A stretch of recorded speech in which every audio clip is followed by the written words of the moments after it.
some rain across the entire country, and there'll be gales in some areas too. Now for gardeners, that's good news. You won't need to cover your dahlias tonight because that's the minimum temperature range.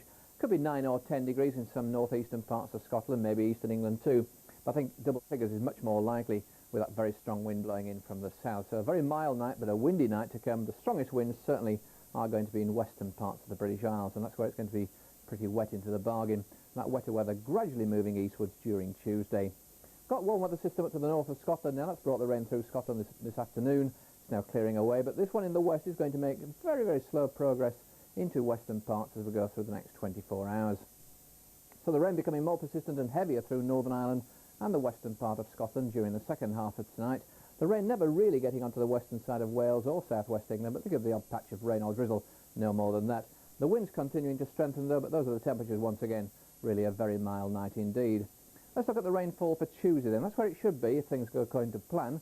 On the western side of Scotland down through Ireland about 9 o'clock in the morning, and gradually, very, very slowly indeed, making inroads into western parts of the country as we go through the afternoon. Probably only just about getting to the English border, in fact, by 6 o'clock in the evening, and covering many central and western parts of Scotland by that time. But of course things are open to question. That is the forecast position, but you can see here some brighter colours indicating some pretty heavy rainfall likely in the West Country by that time.